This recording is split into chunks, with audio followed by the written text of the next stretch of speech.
Olá, gente, boa noite a todos vocês que estão conosco aí no nosso Bate-Papo Vale. Hoje nós estaremos conversando com o Salvador Curyê, ele que já foi prefeito na cidade de Taubaté, e inclusive muitas pessoas que falam que foi um dos melhores prefeitos da cidade de Taubaté.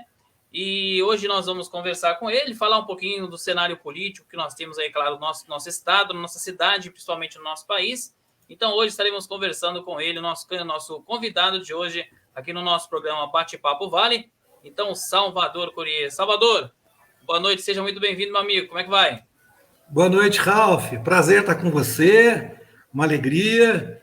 E desde já quero desejar sucesso para você nessa nova etapa do seu trabalho aí, que eu tenho certeza que vai ser um sucesso. É uma alegria poder falar com você, poder falar com as pessoas que nos acompanham nesse momento. Estou à sua disposição. Grande abraço. Tá certo. Então, gente, se você quiser participar conosco, é muito simples, basta você enviar a sua mensagem pelo nosso Facebook, facebook.com/bate-papo-vale, facebook.com/bate-papo-vale. Deixa eu aproveitar aqui já poder compartilhar aqui a nossa live, gente. Deixa eu compartilhar aqui. Deixa eu ver, já a gente vai conversar com o nosso amigo, o Salvador Curyê.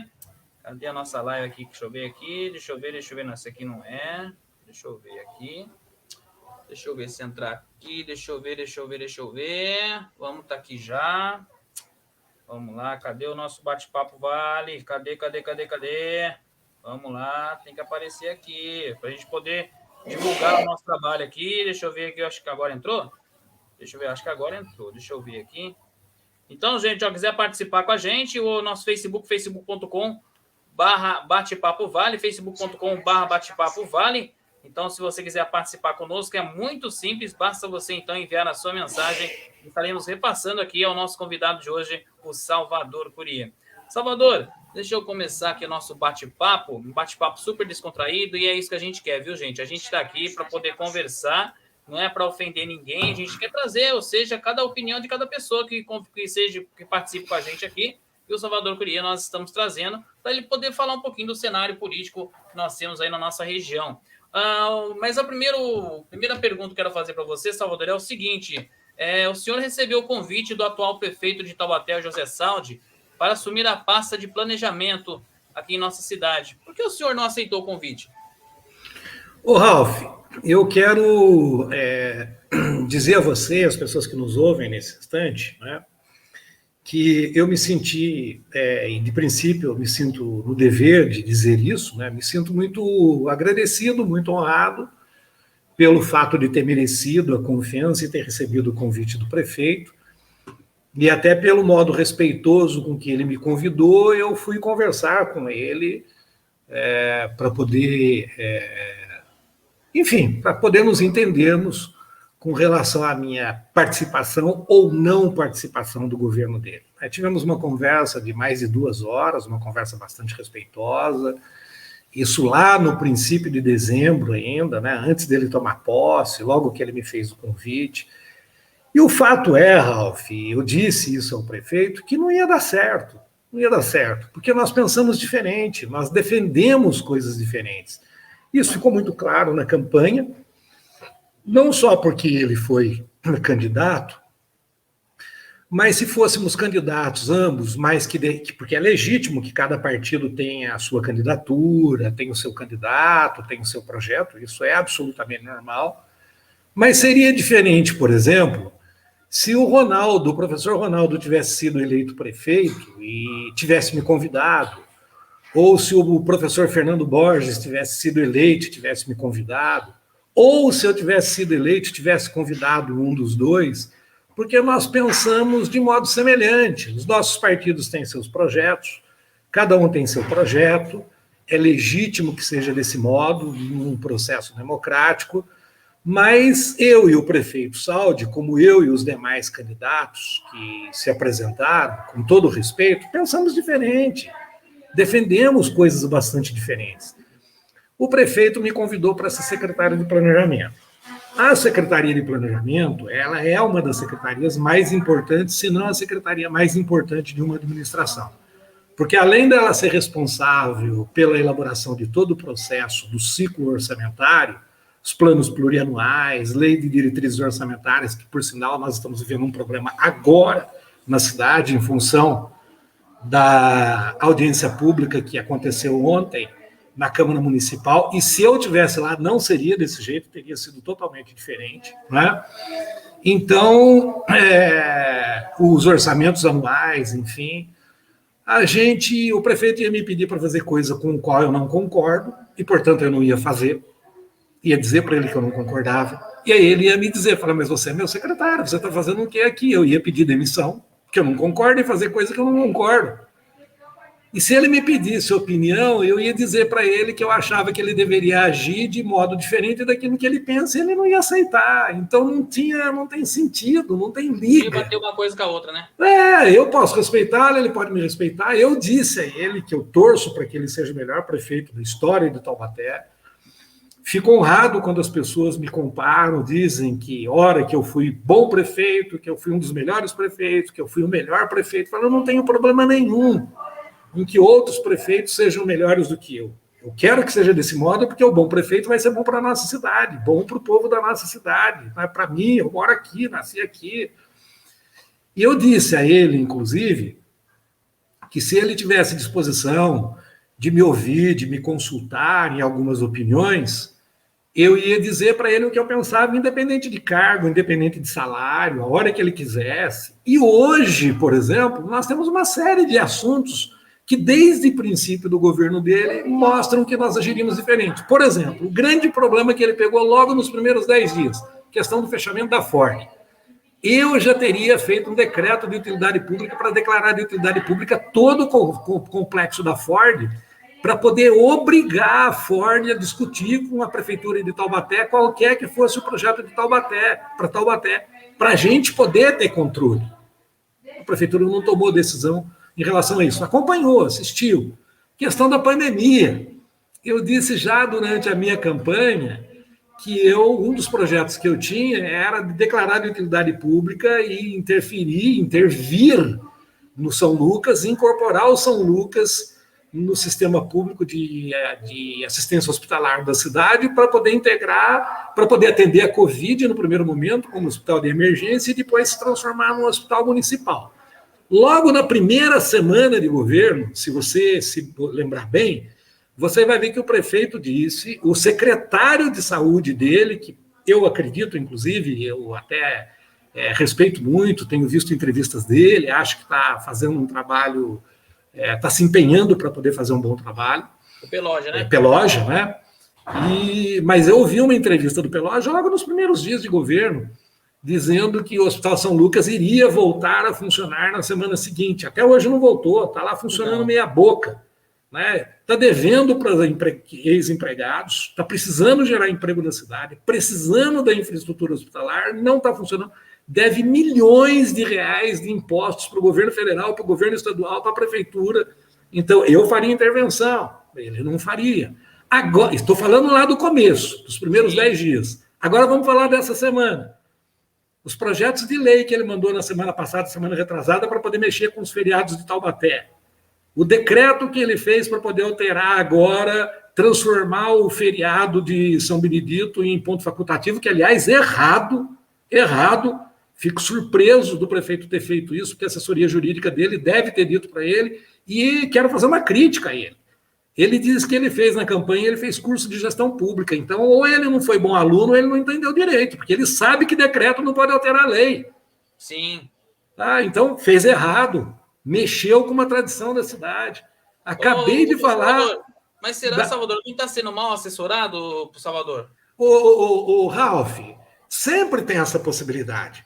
Mas uma pessoa que diz que a vida inteira sonhou em ser prefeito, que fez curso de gestão, que diz que é bom da administração, coisas elementares desse tipo não pode passar. Você pega, vamos falar da questão central que o meu partido viveu no Brasil nos últimos anos, a questão da corrupção. A acusação que o PT vive da corrupção. Ninguém fala para o outro, quando você vai convidar o cara para trabalhar, quando você para o outro lado, ninguém fala que vai roubar. Todo mundo é santo. O cara vai e rouba, se o cara vai roubar, ele faz escondido. Sim. Agora, um parecer sobre uma lei de decreto, lei ou decreto de feriado, isso é público, está no papel, escrito, não pode dizer que não sabia. É lei, né? Lógico. Mas eu não sabia que não podia ser. Como não sabia? Como não sabia? O prefeito é obrigado a saber, o vereador é obrigado a saber, quem fez curso de gestão é obrigado a saber. Esse caso da audiência pública que fez agora da lei de diretrizes orçamentárias, uma vergonha. Uma vergonha. É importante, o Ralf, não sei se o povo, naturalmente, não sabe disso, mas o gestor público tem que saber. A Constituição da República, ela fala, quando ela instituiu o ciclo orçamentário, ele é um processo composto de algumas partes, algumas peças, digamos assim, do ciclo orçamentário. No primeiro ano de um governo, todo administrador público, todo prefeito, todo governador e o presidente da República, ele é obrigado a mandar no seu primeiro ano de governo o que nós chamamos de PPA, o Plano Plurianual, que ele vai valer a partir do primeiro dia do segundo ano de governo do prefeito até o final do primeiro ano do prefeito subsequente. Sim. Isso tem exatamente aquela ideia de amarrar os projetos estruturais de um governo, qualquer que seja, municipal, estadual, federal, para não deixar um governante mudar o que o outro fez. Sim. A própria Constituição estabeleceu que durante os 4 anos de governo, depois que faz o plano plurianual, tem que mandar para a Câmara Municipal as leis de diretrizes orçamentárias, todo ano.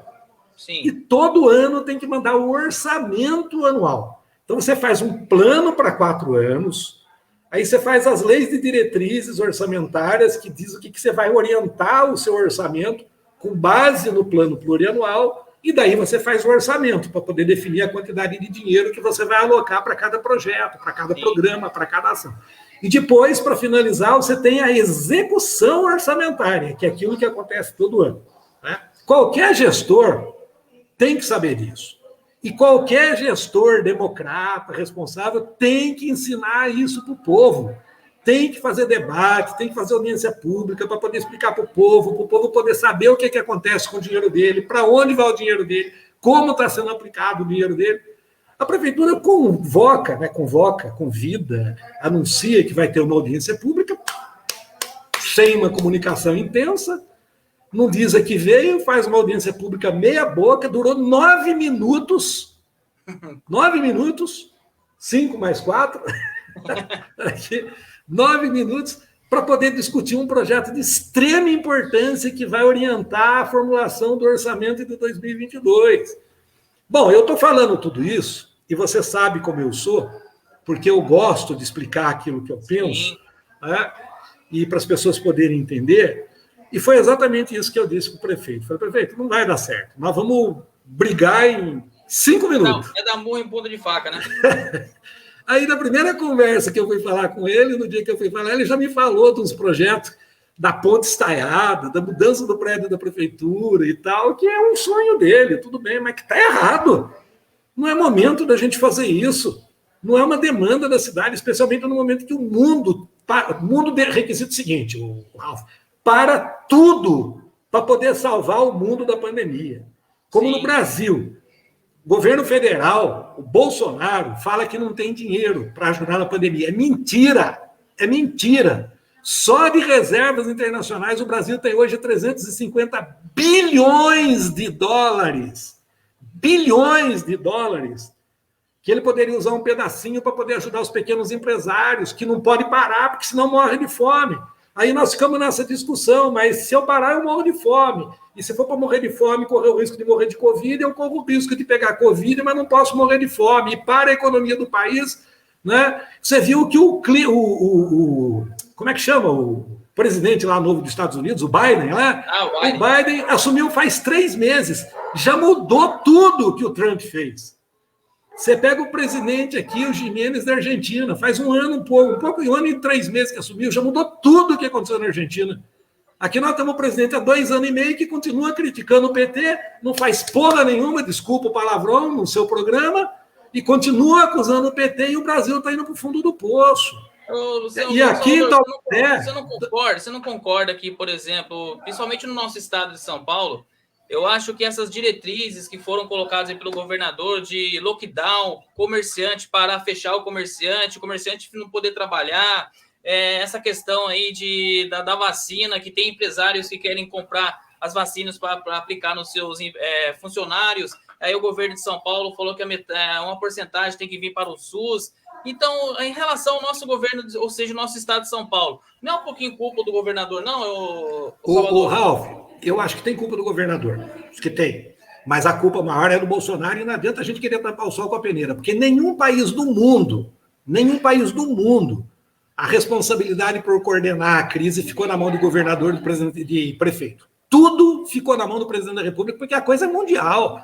Você pega, por exemplo, vamos comprar vacina da China, da Índia, da Rússia, de quem quer que seja, dos Estados Unidos, da Inglaterra. Isso não é papel de prefeito, isso não é papel de governador, isso é papel de presidente da República. Você vê quantas vezes nós já mudamos o nosso discurso e veja o discurso do ministro da Saúde hoje, na reunião da ONU, pedindo, pelo amor de Deus, para os países que tiverem reserva de vacina para poder mandar vacina para o Brasil, porque o Brasil não comprou vacina, não quis conversar com o pessoal e agora sai por aí de joelho, tem que sair de joelho, tem que arregaçar, tem que arregar, pedir perdão hoje, porque fez erro, fez caca para falar a palavra correta. Então, a culpa é do governo federal. O governo do estado, no meu modo de entender, e eu não estou aqui para defender Dória, eu não sou PSDB, ao contrário, eu dou pau no PSDB, sabe disso. O governo do Dória errou no quê? Se o governo federal tivesse adotado uma postura de orientar os governos brasileiros, falou, gente, nós vamos ajudar, nós vamos suspender a cobrança de imposto, vocês também suspendem, o que precisar o governo federal transfere para poder cobrir a falta de recursos para os municípios, nós vamos dar um plano de assistência, o caso do auxílio emergência lá, que a gente, até o PT, defendeu que fosse R$ 1.200, defendeu que fosse o salário mínimo, né? Mais do que o salário mínimo. E para poder ajudar o povo. O governo queria que fosse R$ 250, depois acabou chegando em 600, mas a gente defendeu 1.200 porque o governo queria menos, como aprovou agora. Então, se o governo federal tivesse socorrido o trabalhador, o povo que está desempregado, os pequenos e microempresários, não teria problema parar. O mundo inteiro parou. Todo mundo parou. O que aconteceu no Brasil e o que eu acho que é o erro do Dória? O Dória devia ter feito mais, devia ter parado com mais rigor. Porque não adianta ficar parando, para uma semana, depois volta, para mais 3 dias, final de semana, volta, adianta feriado, volta. Tinha que parar 3 semanas. Parou. Chama empresário, comerciante, prestador de serviço, fala, ó, nós vamos suspender a cobrança de imposto, nós vamos perdoar a dívida desse período, nós vamos fazer tudo que for necessário, nós vamos ajudar para poder pagar salário, nós vamos fazer se tem dinheiro. O governo do estado, eu acabei de falar, o governo federal tem só de reserva internacional 350 bilhões de dólares em dinheiro. A gente pode chamar, grosso modo, para o povo poder entender, de caderneta de poupança, como moeda internacional, dinheiro vivo, para poder ajudar e não está usando. Está usando para poder pagar juros de banqueiro. O governo do Dória deu, nos últimos anos, 14 bilhões de reais de renúncia fiscal, que é perdão de dívida, redução de impostos para grandes empresas. E diz que não tem dinheiro para poder socorrer o povo. Ontem, na Assembleia Legislativa, e eu trabalho na Assembleia Legislativa, ontem nós tivemos 3 sessões, que começou às 10 da manhã, terminou quase 9 horas da noite, para poder votar o projeto de lei número 211 do governador, que cria um tal de Bolsa do Povo, que é uma farsa. Quem olha o projeto fala, nossa, que maravilha, mas não tem nada de novo. Ele simplesmente pegou um projeto que tinha do restaurante popular, do Bolsa Leite, do Viva Leite, dos projetos sociais que o governo tinha nas várias secretarias, com várias leis, que tinha no orçamento, juntou tudo e deu o nome do Bolsa do Povo. Mas não colocou nenhum centavo a mais. Eu, Salvador Courier, eu fiz uma emenda, fiz várias emendas, mas entre as emendas que eu fiz para a assessoria do PT, para poder apresentar, era de que a gente aumentava de 400 milhões de reais para o orçamento desse ano, né? Que é a soma dos programas sociais que ele tinha lá do ano passado, não pôs sem nenhum centavo, para R$1 bilhão, ou seja, aumentam para 600 milhões de reais, porque tem dinheiro, né, para poder ajudar o povo. Então, onde que o Dória errou? O Dória errou também em não fazer a parte dele de ajudar o povo pelo governo do Estado, tá? E errou de não ter dito que no governo do Estado de São Paulo, que em São Paulo ele ia chamar os empresários e falar, gente, vamos parar 3 semanas, porque daí a gente para 3 semanas, e daí a gente não precisa parar mais. Como a gente não para valer, a gente fica fingindo que a gente está fazendo lockdown, fingindo que está parando, toda hora tem essa coisa. Para um pouquinho, aumenta a pandemia. Para um pouquinho, aumenta a pandemia. Até porque, como esse discurso está desorganizado no Brasil, porque nós temos um presidente da República que é um demente, um louco, retardado, né? O que acontece? O pessoal continua indo para festa, continua indo para balada, continua fazendo isso, transmitindo o vírus, e aí a gente está vivendo o que nós estamos vivendo. Ralf, deixa eu te contar uma coisinha. Pode falar. Eu até fiz esse cálculozinho hoje, né? Só para você ter ideia. O Brasil, estou até abrindo enquanto estou falando com você para não errar. Você viu, o Brasil atingiu ontem a marca de 400 mil mortos por Covid, tudo bem? Você está me vendo bem? Sim, perfeito. Tá? É porque eu estou aqui na telinha do lado, olhando os números aqui, para não errar. Tá, os Estados Unidos... Cadê seu quadro ali atrás? Os Estados... Tá vendo? Os Estados Unidos, ele tem o maior número de mortos, números absolutos de mortos hoje. Tem cerca de 575 mil, em números redondos, 575 mil mortos. O Brasil atingiu ontem a marca de mais de 401 mil mortos. O México atingiu 215 mil mortos. E a Índia, que está crescendo bastante, 210 mil mortos, porque a Índia perdeu o controle lá.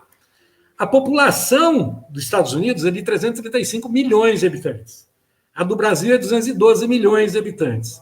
A do México é de 127 milhões de habitantes. E da Índia, 1 bilhão e 300 milhões de habitantes. Por que eu estou dizendo isso? Porque a situação do Brasil hoje já é a pior do mundo em mortes por milhão. Só para você ter ideia, o Brasil tem hoje uma média de 1.910 mortos por milhão de habitantes. Vou arredondar para baixo, para não dizer que nós estamos inventando um número para prejudicar o Bolsonaro. Vamos dizer que é 1.900 mortos por milhão de habitantes. Os Estados Unidos está na casa de 1.710, de 1.710.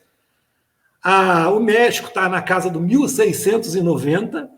E a Índia, como tem 1 bilhão e 300 mil habitantes, está na casa de apenas 162. Então a China, e a gente pede a Deus que eles consigam resolver, que não morra mais gente, mas se continuar morrendo gente, ainda tem que morrer muita gente para poder chegar, para poder bater no calcanhar do Brasil. O Brasil é o recordista mundial hoje de mortes por milhão de habitantes. Está na casa de 1.910 pessoas mortas a cada 1 milhão de habitantes.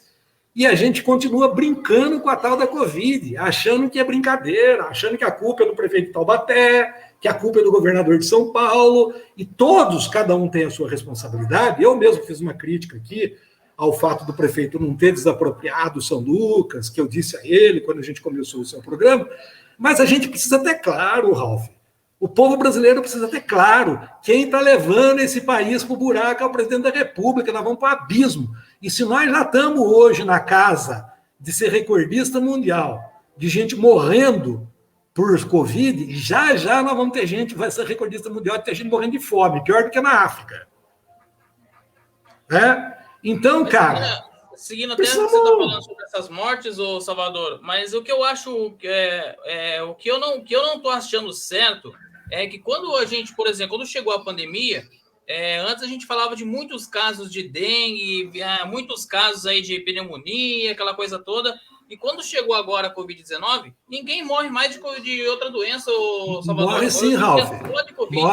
Morre sim. A dengue continua matando em Taubaté. Só que assim, no mês de abril, morreram quantas pessoas de dengue em Taubaté? Quantas pessoas foram contaminadas? 200 pessoas. 200. De Covid foi quase 6 mil. Então, na verdade, não é que as outras doenças não tenham importância. Ontem mesmo eu vi uma entrevista, eu acho que em Pindamonhangaba, eu tenho a impressão, se não me falha a memória, dizendo que houve alguns casos de leishmaniose. Acho que foi em Pindamonhangaba mesmo, aqui na região do... esse bairro grande que tem aqui perto de Taubaté, Tremembé e... Araretama. Acho que foram 4 casos de leishmaniose que é transmitido por um mosquitinho, que é uma doença grave, né? 4 casos, né? Então tá todo mundo atento, essa coisa toda. Eu tenho uma vizinha aqui no meu bairro, onde eu moro, onde eu tô, na Vila Jabuticabeira, que tá com dengue hemorrágica. Uma senhora de mais de 80 anos, e amiga da minha família, que eu conheço bem, que está com dengue hemorrágica. Então, continua morrendo. Gente com dengue, gente com leishmaniose, gente com outras doenças. Não podemos descobrir, deixar de dar atenção para isso, não. Só que a Covid... Só que a Covid... Eu falo você, que eu acho que se informasse as outras doenças, a gente, além de a gente se preocupar com o vírus, que é o coronavírus, que é o que está matando, mas a gente também tem que se preocupar com as outras doenças. Por exemplo, você falando da dengue mesmo. Você não vê hoje em dia mais ninguém falando da dengue. É isso que é o problema. Mas qual que é o problema, Ralf? Qual que é o problema? Primeiro problema, a Covid é grave no mundo. Então, vamos lá. Eu não sei o número exatamente, mas estou aí para poder dizer, acho que não erro muito, que dengue a gente deve ter tido uns 200 casos, né? Peço desculpa desde já se eu errei, mas acho que a gente tem uns 200 casos no mês de abril. Né? De Covid foram quase 6 mil, então não dá para desconsiderar. Esse é o primeiro ponto. O segundo ponto é que falta transparência na administração pública. Essa é uma coisa que eu defendo e que os outros não defendem. Então a prefeitura tem que dizer, morreram tantos de Covid, tantos de dengue, tanto disso, tanto daquilo, porque daí as pessoas vão, inclusive, ter noção da gravidade do problema. Porque como falta informação, e aí você está correto, concordo com você, como falta informação, as pessoas acham que, não, isso é política, estão escondendo, porque isso é só para poder prejudicar o presidente, prejudicar o governador, prejudicar o prefeito, e aí cada um quer tirar o seu da reta e fica jogando a responsabilidade para o outro, e aí não consegue ver. E um detalhe, a informação existe. Só que se você entrar no site da prefeitura, no site do governo do estado, no site da presidência da república, no site de não sei o quê, no site do Conselho Municipal de Saúde, você não vai encontrar essas informações. Sim. E se eu tenho dificuldade, pela experiência que eu tenho, pela formação que eu tenho, para encontrar informação, se você que é um homem da comunicação tem dificuldade, você imagina o coitado do cidadão, da senhora, do senhor que mora lá no bairro, que não tem experiência nenhuma, não sabe muitas vezes nem usar a internet. Então, a transparência da administração pública, ela precisa ser absoluta, ela precisa ser clara, fácil e ter informação para que as pessoas possam saber o que está acontecendo. E aí eu estou de acordo com você, integralmente de acordo com você. É uma coisa que eu, meu partido, a vida inteira defendemos. Transparência. Aliás, diga-se que todo o processo de corrupção que o meu partido viveu foi a partir da lei da transparência, foi a partir da criação do portal da transparência, foi a partir da lei da transparência, foi a partir de todo o processo de transparência que nós criamos no nosso governo, porque a gente acha que a gente tem que mostrar a informação. Se você me permite... A questão mesmo do seu partido, mesmo, Salvador, muitas pessoas aí falam do partido, o pessoal do partido roubou, enfim, mas a gente tem uma pessoa como você, que tanto tempo você está aí no PT e nunca teve essa questão de que você roubou, que você fez isso, enfim, você tem a ficha limpa. Então, a gente não pode também falar que todas as pessoas que estão no Partido dos Trabalhadores seja dessa forma, que roubam, vamos dizer, que roubam cidades, governos, enfim. Então, todos os partidos têm vamos dizer, a agulha, vamos dizer, a pessoa ruim dentro do partido, né, Salvador? Ralf, primeiro isso que você falou é verdade. Isso é uma verdade absoluta. Né? Todo lugar tem gente boa, todo lugar tem gente ruim. Segundo, porque você não tem um problema de corrupção num ou do outro partido. Você tem um problema de corrupção endêmica, que é uma doença da sociedade, uma doença moral da sociedade, sim, que está incrustada infelizmente, está incrustada na sociedade. Você pega, hoje eu estava falando com a minha filha, ouvindo o jornal pela manhã, quando tomávamos café da manhã, falando de mais um caso de pessoas desviando vacina, para poder vender vacina. Falei, cara, nós estamos vivendo esses escândalos há quanto tempo? A gente continua vendo gente desviando vacina para vender vacina. Aqui em Taubaté, deixa eu fazer uma pergunta para você. Aqui em Taubaté, não estou dizendo que está acontecendo nada de errado, sim, mas você sabe o que acontece com a xepa da vacina? Não. Tem alguma informação sobre o que acontece com a xepa da vacina? De forma alguma. Eu acabei de falar bem do Peloggi aqui, não quero levantar nenhuma suspeita, até porque ele pode não ter nenhum problema. Pode estar tudo certinho, mas falta informação. O que acontece com a xepa? Aquele restinho que sobra no vidrinho de vacina, que se juntar 2 ou 3 na hora, você pode dar vacina em alguém e fala, pô, tá conseguindo dar mais uma vacina. Se sobrar uma por dia, é uma pessoa a mais que a gente consegue vacinar. Tem algum tipo de informação? Não tem. Nenhuma. Mas por que eu estou dizendo isso? Porque isso abre margem para que o pessoal faça mau uso disso. E isso é corrupção. Isso é corrupção. Se é dinheiro, se é presente, se é prêmio, se é não sei o quê, se é vacina, isso é corrupção. Então, a corrupção, ela está incrustada, infelizmente, na sociedade. O outro fato é que quando o Lula foi presidente da República, e que eu não tenho dúvida, fez o melhor governo da história desse Brasil, o povo comeu, fazia churrasco, comprou casa, tinha emprego, não tinha miséria que tem hoje, o povo vivia feliz. Enquanto ele estava no governo, um monte de gente se aproximou do PT, um monte de gente, dizendo que era petista de nascimento, de carteirinha, que a vida inteira usou estrelinha vermelha e entrou no PT, e um monte de gente que entrou no PT foi fazer as bobagens que a vida inteira tinha feito. Se aproximou do PT, entrou no PT, se aliou com o PT, e o PT, muitas vezes, ingenuamente, fez isso. Hoje, depois das decisões do Supremo Tribunal Federal, que observou que aquilo que a gente estava falando a vida inteira, que o Lula era inocente, que não tinha prova, que o Moro estava fazendo sacanagem, estava fazendo malandragem para poder impedir o Lula de ser presidente, hoje ficou comprovado. E o Lula, aí, com a probabilidade de ser candidato a presidente da República e de ganhar essa eleição, está cheio de gente, de novo, que criticou o PT no ano passado, que dizia que o PT era a maior quadrilha do mundo. Tem um monte de gente, de novo, querendo vir alisar o PT, procurando o PT e tal. Hoje nós sabemos assim, gente, precisamos olhar bem quem é que está aproximando do PT, bem quem é que está se aproximando da gente, para saber quem que a gente vai deixar vir para o partido, entrar no partido, para a gente não cometer os mesmos erros ou não correr os mesmos riscos que a gente cometeu no passado de deixar a gente se aproximar e vir fazer as malandragens que foram feitas lá atrás, né? Então, cara, isso precisa ser visto com muita clareza, né?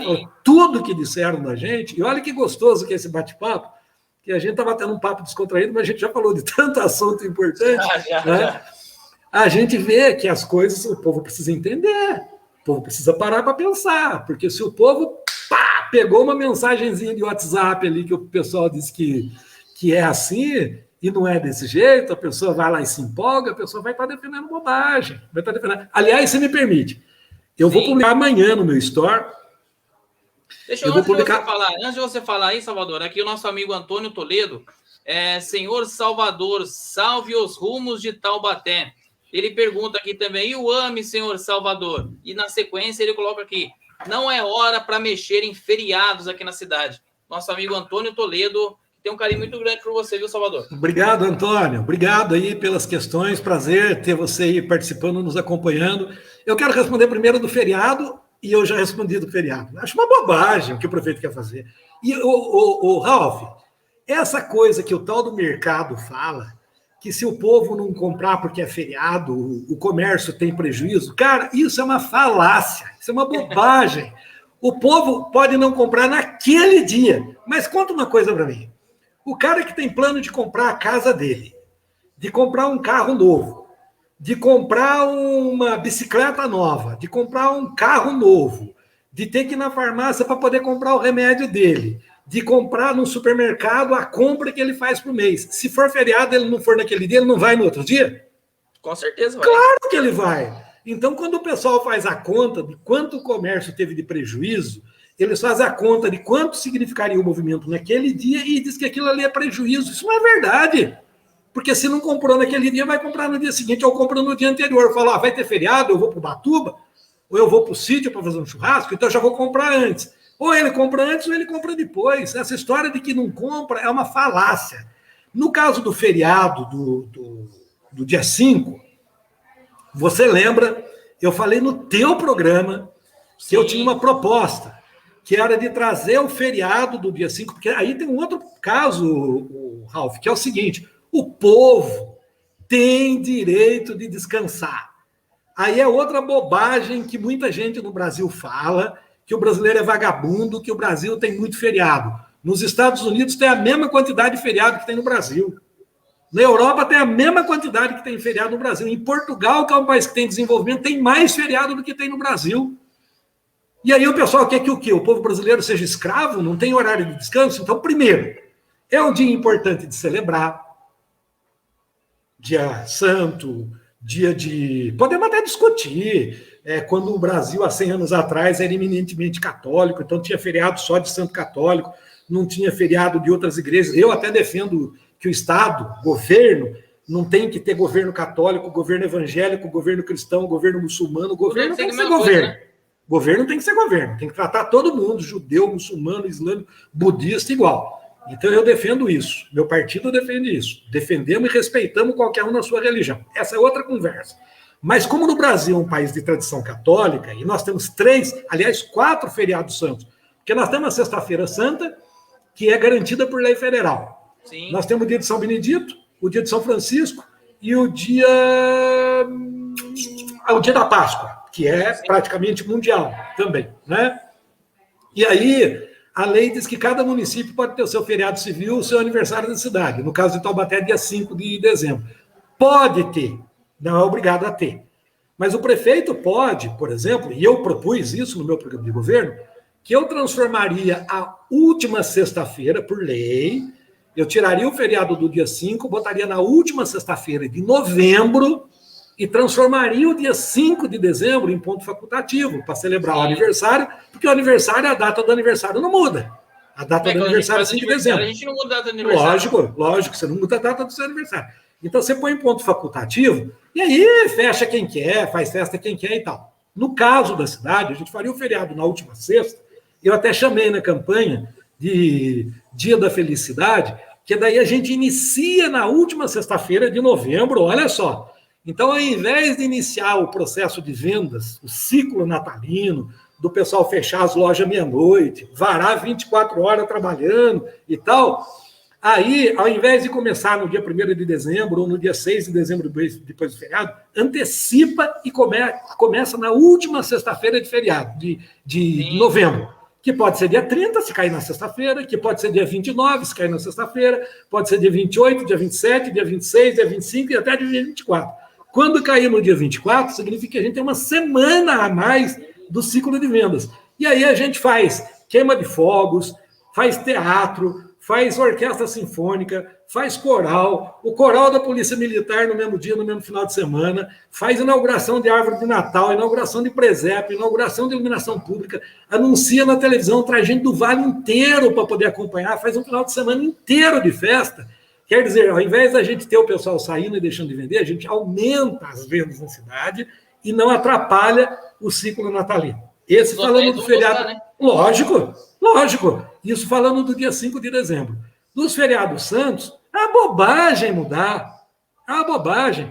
Como o Peixoto instituiu o dia 5, o dia de São Benedito, como sendo a segunda-feira pós-Páscoa, depois da Páscoa, e aí a gente tem um feriado de Sexta-feira Santa, o sábado de Aleluia e o domingo da Páscoa, e aí tem a segunda-feira de São Benedito, ele pode até dialogar com a igreja, chama a igreja, fala, olha, para a gente não ter um feriado tão longo, não sair tanta gente em Taubaté, porque isso é outra bobagem. Quer dizer que se for um feriado de 3 dias, vai sair um monte de gente. Se for de 4 dias e ele diminuir, não vai sair mais gente? Claro que vai continuar a mesma coisa. Vai continuar a mesma coisa. Mas ele pode negociar e pode mudar a data do feriado de São Benedito, porque a data de São Benedito, o dia de São Benedito, não é na segunda-feira depois da Páscoa. Tem lugares que comemoram dia 5 de setembro, tem lugares que comemoram outro mês, então ele pode ajustar. Agora, a besteira maior é o prefeito ter mandado um projeto de lei para a Câmara Municipal, porque as leis estão instituídas por duas leis, se você me permite até, porque eu conheço bem esse assunto, a lei que o Peixoto fez, lá no ano 2007, a lei 4.128. A lei dizia o seguinte, que nós tínhamos 4 feriados religiosos em Taubaté. A Sexta-feira da Paixão, que é obrigado por lei federal, o Corpus Christi, aliás, eu falei Corpus Christi, né? A Páscoa é feriado nacional, feriado santo nacional. A segunda-feira, depois da Páscoa, que é o São Benedito, e o 4 de outubro, que é o São Francisco. E aí o Jefferson Campos apresentou a lei em 2011, que é a Lei 4.562, que ele inclui o dia 5 de dezembro, que é o aniversário da cidade, nos feriados da cidade. Tudo bem? Então, ele sabe disso. É lei. Aí ele manda uma lei, já faz bobagem de mandar uma lei sem discussão com a sociedade e tal, sem discutir com o povo, uma lei mal redigida, e aí ele fica bravo por causa da discussão. Eu vi uma live dele, ele dizendo, não, mandei trazer de volta e tal, eu fiz. Aí ele tira a lei do projeto de lei da Câmara para mudar e faz por decreto. Ele sabe que não pode fazer por decreto. Ele sabe. Qualquer vereador pode entrar com um projeto de decreto legislativo para poder anular o decreto do prefeito. Qualquer entidade, a Igreja Católica, pode entrar na Justiça, representar no Ministério Público, para poder cancelar o decreto. Todo mundo sabe que lei é acima do decreto. Claro, né? Claro. Exatamente o que você está falando. Todo mundo sabe. Ele vai e faz por decreto. Esse é o primeiro fato. O segundo fato, que eu nem lembro mais o que o Antônio falou. Da AME. Da AME, né? O da AME é outra piada, né, Antônio? Da AME é outra piada, porque desde o prefeito anterior, já está 3, 4 anos aí que está para inaugurar a AME, eles não cumpriram a regra técnica. Parece que o deputado Padre Afonso conseguiu aí um valor que para poder abrir o AME, R$450 mil. Acho que agora parece que o AME vai sair, eu acho. Mas veja, tomara que tenha conseguido. Eu nem sei se é verdade, porque eu vi aí umas fotos de que o deputado Padre Afonso esteve lá com o vice-governador, com o secretário-chefe da Casa Civil, que foi presidente da Assembleia. Torço para que ele tenha conseguido. Agora, Ralf, vem cá. O orçamento da Prefeitura de Taubaté, ele é da ordem de R$1 bilhão por ano. Faz 4 anos que está atrasado para inaugurar o AME, que é para poder atender a saúde do povo. Quanto que o Padre Afonso disse que conseguiu para poder acabar o AME? R$450 mil. Cara, isso é dinheiro, aquilo que a gente fala na linguagem popular, isso é dinheiro de pinga, dinheiro de cachaça. Isso é piada dizer que a Prefeitura de Taubaté está há 4 anos com o AME atrasado, não atende o povo por causa de R$450 mil. Isso é para fazer assim, cara, põe dinheiro e faz. E depois vai brigar com o governo do Estado, com o governo federal, para poder buscar recursos, se precisar de recurso. O que não pode é deixar uma obra desse porte, dessa importância, 4 anos parado, atrasado, para poder fazer. Se fosse eu, prefeito, se eu tivesse sido eleito no lugar do Saldi, no primeiro dia do meu governo, falou, o que falta para terminar essa biboca do AME? Falta R$450 mil. Falei, manda fazer, inaugura já, quero isso pronto em 3 meses, vamos ver o que precisa fazer para poder colocar, porque o povo não pode esperar. Então você vê... Está aqui, o Salvador, aqui o vice-governador Rodrigo Garcia, em audiência com o deputado estadual Padre Afonso Lobato, autorizou a liberação de R$430 mil. Isso, foi exatamente o que eu disse. Eu vi foto, eu vi reportagem, está lá o Padre Afonso, está lá o Rodrigo Garcia, que é meu amigo, que é vice-governador, independente da posição e tal, o chefe da Casa Civil, que é o Cauê Macris, que foi presidente da Assembleia, que eu conheço muito bem, e tinha um outro deputado, que acho que era o André do Prado, tenho a impressão, que é líder da bancada do Padre Afonso, que acompanhou, tenho a impressão que é ele, que acompanhou o Padre Afonso, e disse lá. Então, ótimo, tomara que tenha conseguido. Agora, veja, ele disse que vai liberar. Aí vai ter que fazer o convênio, vai liberar, daí vai contratar, daí vai fazer, daí vai levar mais não sei quantos meses para fazer. Mas o grande problema do AME não é só a falta de recursos, porque eu falei, a falta de recursos, R$450 mil para fazer isso, isso é piada. Isso é piada. Né? O grande problema... Eu recebi a informação é que faltava R$360 mil para comprar um equipamento. Daí por isso que não abriu há quanto tempo que está isso, Ralf? Faz tempo. Você que está na imprensa, há quanto tempo? Faz 3 anos, 4 anos para comprar um equipamento. Falei, manda comprar. E depois vai discutir se tem recurso, se não tem recurso. E eu vou dizer uma coisa para você. Não é problema de recurso, porque R$360 mil para colocar um AME, uma unidade dessa importância para atender a saúde do povo, não é por causa de R$360 mil. Ou é por conta de incompetência, ou é por conta de má vontade, ou é por conta de burrice, menos por falta de dinheiro. Porque R$360 mil não justifica isso. Felipe Araújo aqui mandando mensagem para você. Meu amigo e companheiro Salvador, Taubaté precisa de experiência e trabalho de qualidade. Ele ainda continua. Meu amigo e companheiro Salvador, você é fera, só orgulho. Quem está conosco também aqui, o Felipe mandou mais uma mensagem. Taubaté é uma cidade estagnada. Falta-nos experiência à frente da prefeitura, falta Salvador. E o Eduardo Valentim, parabéns, chefe, dinheiro de pinga. Eu dei risada, os dois são meus amigos, os dois são suspeitos porque os dois gostam de mim. Obrigado, Felipe, obrigado, Eduardo. Mas eu dei risada porque Eduardo Valentim não é de Taubaté, Eduardo Valentim é lá de São Paulo.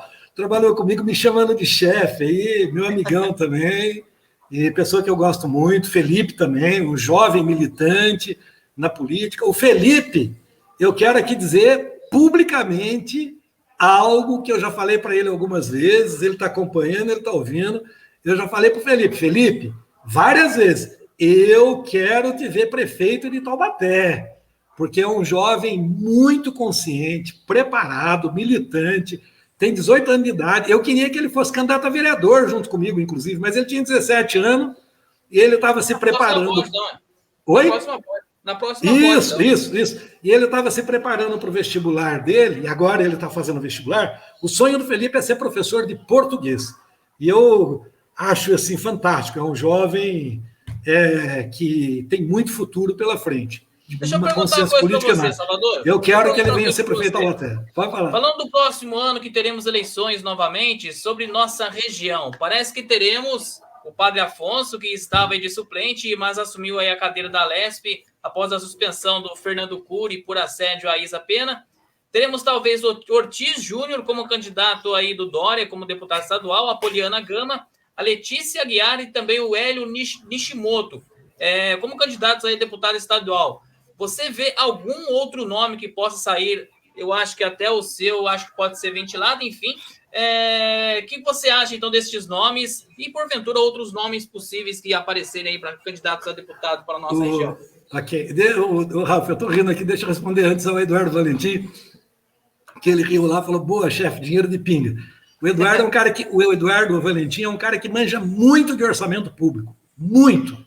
E ele sabe que o que eu falei é verdade, por isso que ele riu, ele até falou, porque realmente, cara, piada o cara dizer que não compra equipamento para não botar um prédio de um AME para funcionar, que está há 4 anos parado por causa de um equipamento que custa R$400 mil. Isso é piada, né? E ele sabe disso, Eduardo Valentim manja muito de orçamento, por isso que ele riu lá.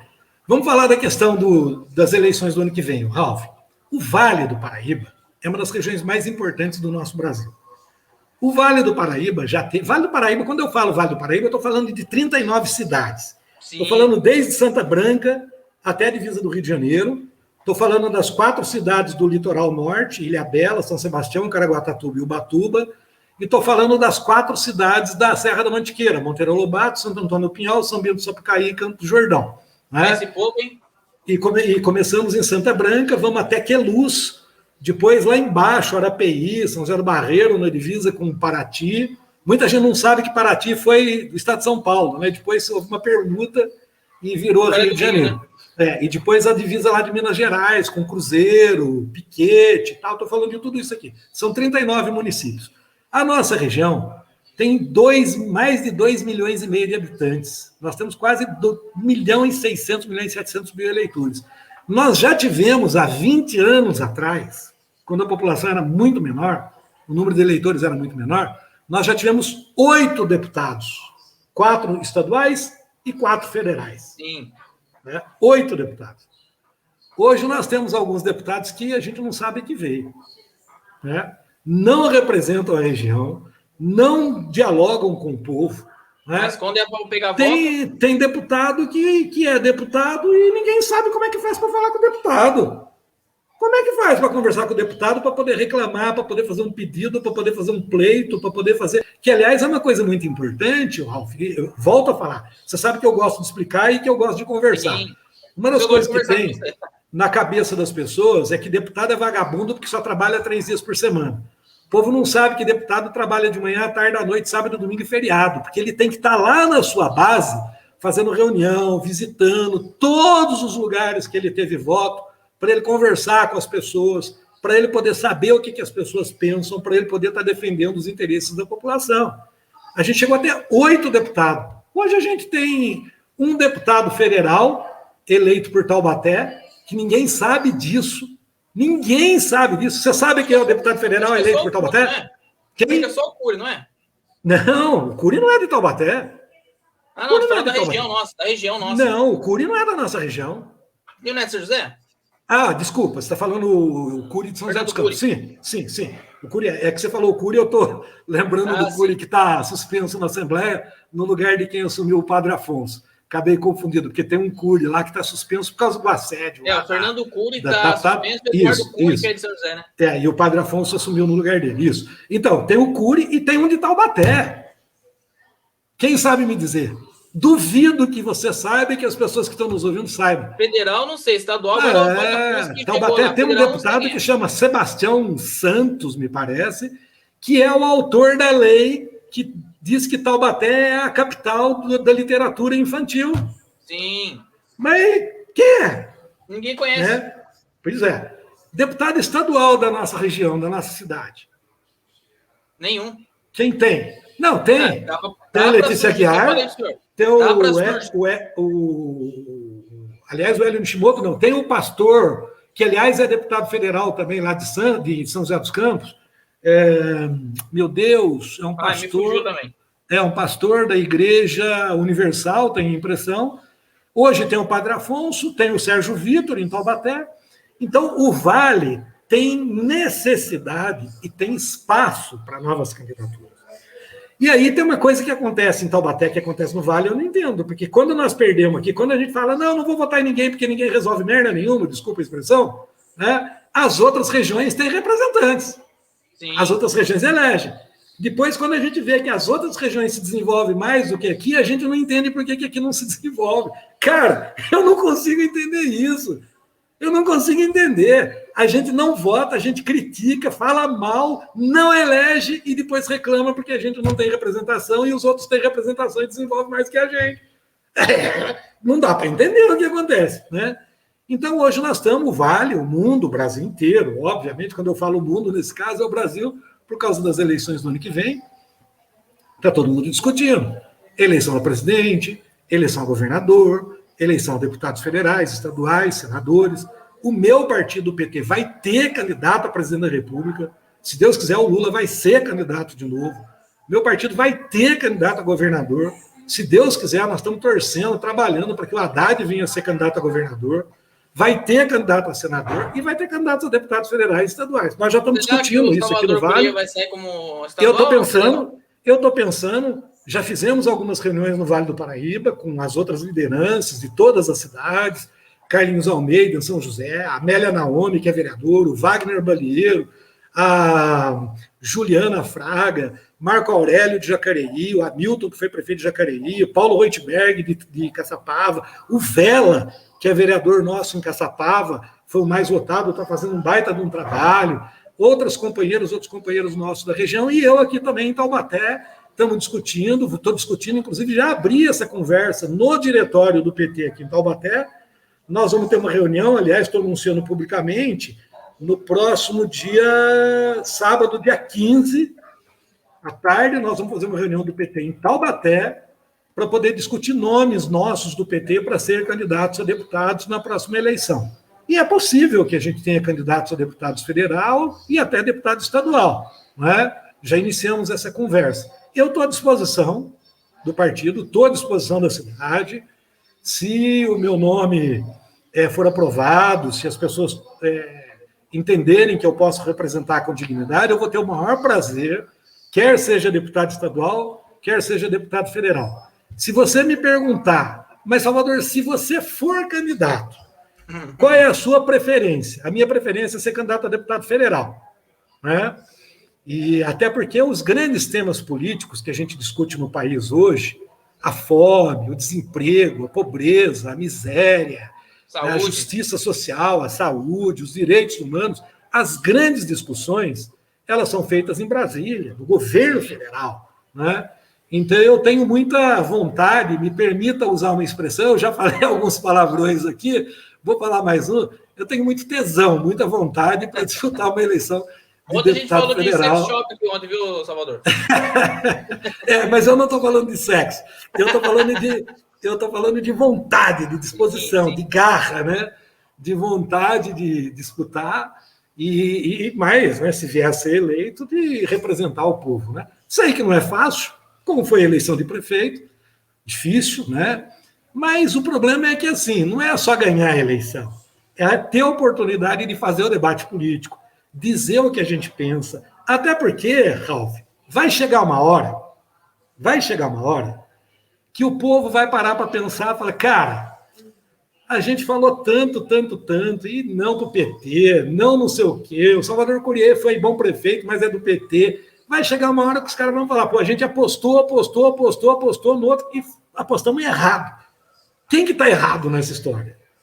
Quem que está errado? Pode até ser que não vote em mim, pode ser daqui a 20 anos eu vou estar com 84 anos, já tomei vacina da Covid e tal, nem sei se vou estar vivo mais. Mas as pessoas vão começar a pensar, a refletir um pouco mais. Aliás, se você me permite, eu ia falar isso, você falou do Antônio, eu fiz um quadrinho que eu disse que eu vou tentar postar no meu Store amanhã, pedi até para um amigo que trabalha comigo, Marcos Barreto, que é companheiro meu do PT, para ver se ele faz uma foto, uma imagem, para ficar lá, porque esse povo que falou na eleição e que fala, não, o Brasil jamais será vermelho, porque querem mudar a bandeira do Brasil vermelho, que é uma baita de uma bobagem, uma baita de uma coisa ridícula, de dar risada.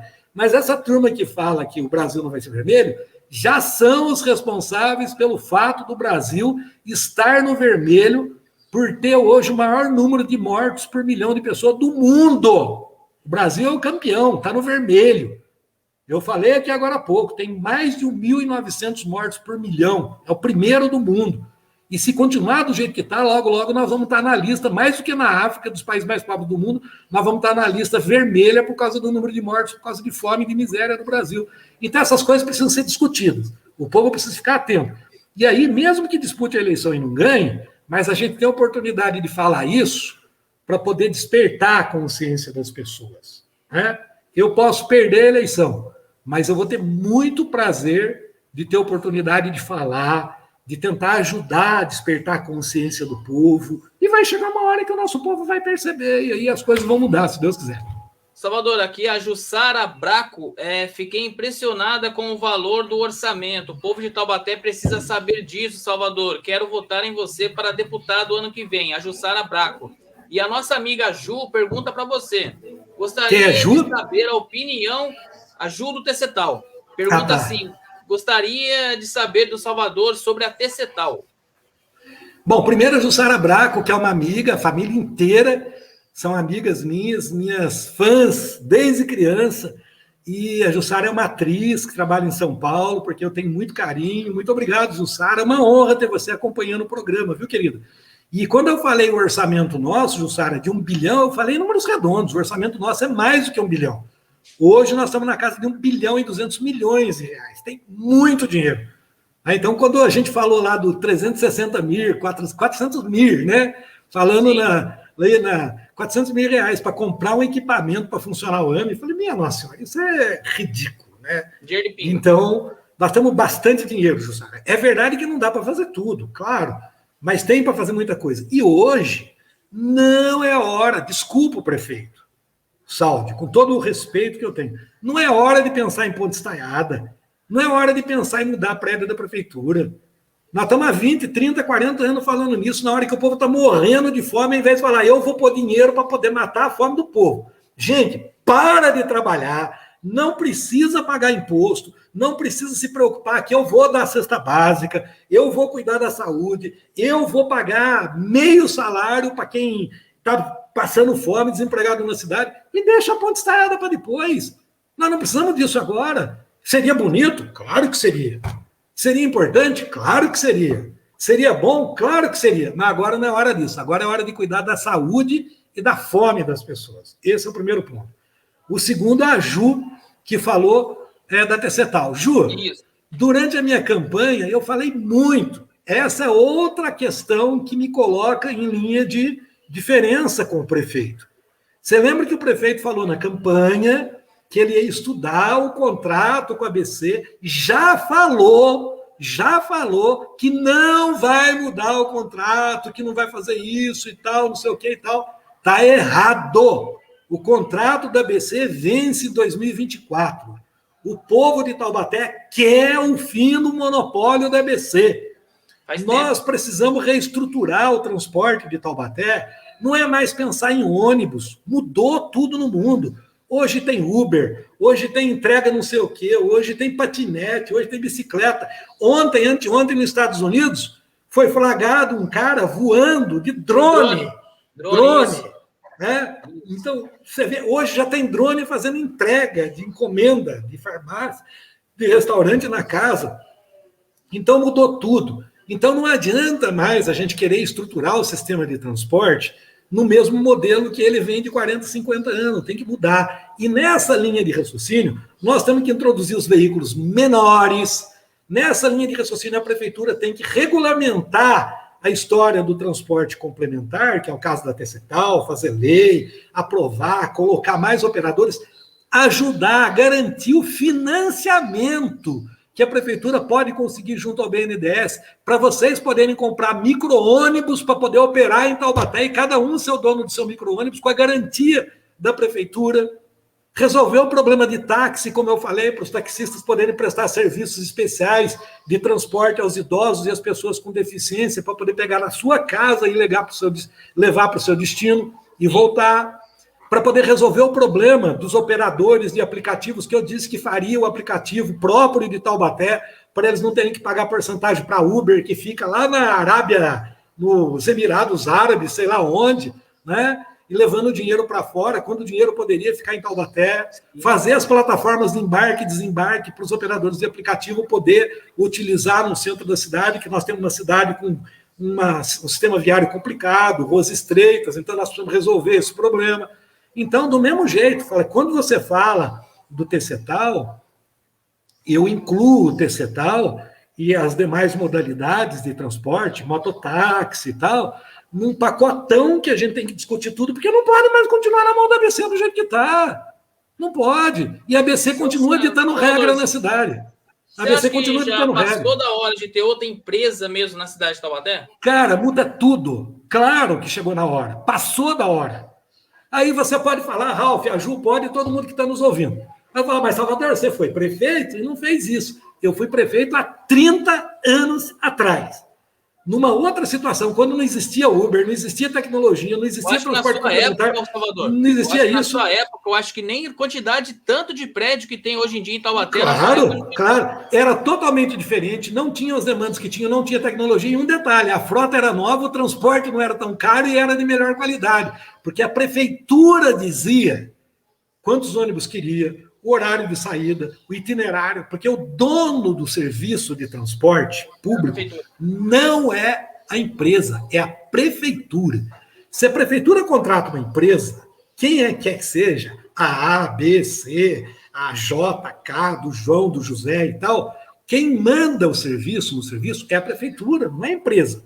Aqui em Taubaté, continua a empresa mandando, a prefeitura aumentou o subsídio agora, porque diminuiu a quantidade de gente no transporte, o que é verdade por causa da pandemia, mas não tem nenhuma transparência, nenhuma discussão com a sociedade, com a Câmara de Vereadores, para a gente saber o que aconteceu, o que não aconteceu, e está errado. Estou vendo que nós daqui a pouco estamos acabando 2021, já que nós estamos em 2024, vai vencer o contrato da ABC, vai terminar o mandato do prefeito, e a ABC vai continuar aí. Está errado, tem que mudar. Então, aqui em Taubaté, o transporte sobre veículo, carro, ônibus, a prioridade hoje não é mais grande ônibus, porque mudou totalmente. É trabalhar com os pequenos veículos, os micro-ônibus, e a gente tem que ajudar a financiar para ter Cetal, para ter os operadores de Taubaté, porque o lucro deles vai ficar em Taubaté. Não vai levar para São Paulo, onde mora o dono deles lá. E aí fica aqui, contrata motorista, contrata cobrador, para poder garantir emprego para eles.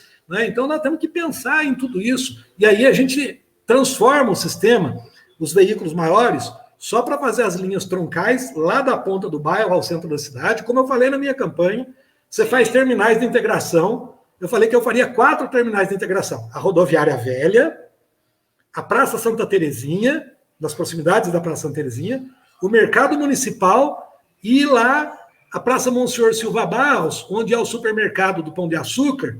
Antiga eu falei, né?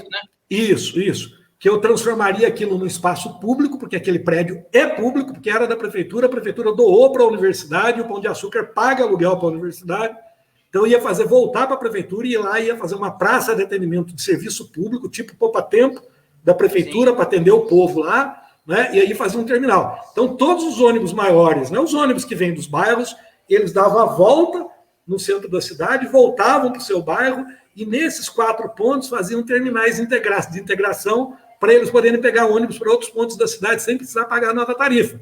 E lá na ponta, quando a gente tem menos gente, por exemplo, lá na Caeira, lá na Sete Volta, lá no Pinheirinho, lá meu Deus, me fugiu o nome, lá no Trabiju, lá não precisa de um ônibus grande. Custa caro, aumenta o custo da tarifa e você pode fazer transporte com ônibus menores, que custa mais barato, reduz o custo da tarifa, né? Então, eu falei isso na campanha, mas perdi a eleição. É isso aí, gente, ó, 19 horas e 6 minutos, o bate-papo tá muito bacana, mas infelizmente a gente tem que seguir o nosso horário aqui, já até passou um pouquinho, mas Salvador, eu quero já até fazer um convite para você novamente, para a gente poder estar conversando, tem muitos outros assuntos para a gente conversar, uma hora deu praticamente, eu tinha 12 questões para você, eu só fiz 3 questões só, então foi um bate-papo super bacana, então eu quero convidar você novamente para poder realizar esse bate-papo novamente aqui no nosso canal, Bate-Papo Vale, viu, Salvador? Ô, Ralf, eu peço desculpa para você, você me conhece bem, as pessoas que me conhecem bem sabem que eu gosto de falar. Eu costumo fazer uma brincadeira, porque as pessoas que me conhecem bem falam assim, Salvador, a gente fala para você bom dia, e aí quando você responde, você não responde bom dia, você explica, né? Então, eu gosto de explicar, né, de falar para que as pessoas entendam bem o que a gente está falando. Porque a gente falando, já tem gente que não entende, imagina se a gente não explica. E é por isso que o povo cai no conto do vigário, porque as pessoas enrolam o povo. Fala uma coisa hoje, faz outra amanhã. Mas eu quero pedir desculpa para você. Salvador, acho que hoje em dia na política, eu acho que a gente, principalmente você que conhece bem, a gente poderia dar um voto de confiança a essas pessoas que conhecem o que fazem, né? Que sabem o que podem fazer para uma cidade, para um estado, enfim. Então, acho que precisa de pessoas assim como você, que você conhece bem, a gente conversa com você. Como a gente ficou em 3, eu tinha 12 questões para você, a gente chegou na terceira. Então, é isso que a gente tem que ter, ou seja, o conhecimento da cidade, pessoas que conhecem realmente o que estão fazendo, né, Salvador? Obrigado, Ralf. Eu fico muito orgulhoso, muito honrado da sua confiança, do seu respeito de sempre. Peço desculpas por não ter conseguido responder todas as suas perguntas e estou à sua disposição, cara. Você sabe que eu adoro ter a oportunidade de conversar, não fujo de nenhuma questão. Aliás, eu falei aqui várias vezes da questão da corrupção contra o PT, do PT. Falei, mas pode falar, pode perguntar, não tem problema nenhum. Quando você tiver a oportunidade, se você quiser, eu vou ter o maior prazer em estar com você, inclusive, principalmente porque eu confio no seu trabalho. Obrigado, você é um cara pessoal, bom, você é um cara competente, sério naquilo que você faz, você tem as suas opiniões, mas você nunca impediu com que pessoas que têm opiniões diferentes das suas participem do seu programa democraticamente. Você é uma pessoa que respeita muito e eu também te respeito muito. Parabéns, desejo sucesso para você, estou à sua disposição e muito obrigado a você e todas as pessoas que nos acompanharam. Um abraço. Bastante gente participou aqui, viu, Salvador? Muito obrigado, boa noite para você e pode ter certeza, mês que vem eu já vou convidar você novamente para você participar aqui, viu? Prazer, um abraço. Beijo e abraço para todos aí. Tchau, Salvador. Tchau.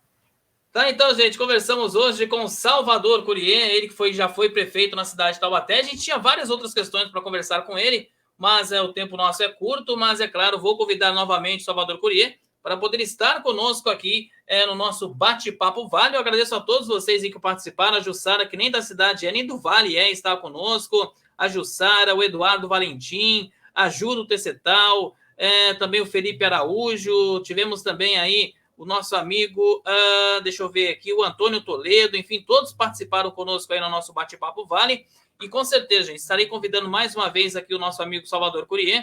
É isso que ele falou, gente, não importa se a pessoa é de esquerda ou de direita, aqui a voz é para todos, a gente não vai fazer essa questão nenhuma de, aquela pessoa pensa uma coisa, aquela outra pensa outra, enfim, aqui é democrático, gente, aqui todo mundo pode falar, cada um tem a sua opinião, e na verdade a democracia é assim, gente, cada um tem a sua opinião. Então, é claro, eu quero agradecer demais a todos vocês. Deixa eu ver aqui a nossa agenda de semana que vem, gente. Semana que vem nós temos aí a nossa agenda já cheia. A gente tem agenda até o dia 19. Depois a gente vai começar a refazer de novo a nossa agenda. Então, dia 3, nós estaremos aqui conversando na segunda-feira com o deputado federal Coronel Tadeu. Estará conosco aqui no dia 3. No dia 4, o Maurício César ele que é diretor executivo das Unhas Carioca. Falaremos também no dia 5, quarta-feira, com o Moisés Pirulito, vereador na cidade de Taubaté. No dia 6, a nossa amiga, a vereadora Thalita Cadeirante, estará conosco na quinta-feira. E também na sexta-feira, a Elisa Representa estará conosco aqui, então, na semana que vem. A Elisa Representa, que são 3 pessoas no partido, 3 pessoas, ou seja, eleitas como vereador. Então, estaremos conversando com todos eles aí na próxima semana, tá certo? Gente, um beijo, um abraço no coração de todos. Final de semana abençoado para todos vocês. Estaremos aqui, então, na segunda-feira, das 18 às 19, com o nosso Bate-Papo Vale, tá certo? Um beijo, um abraço no coração de todos. É claro, gente, se cuidem. Tchau, tchau. Um beijo, tchau, fui.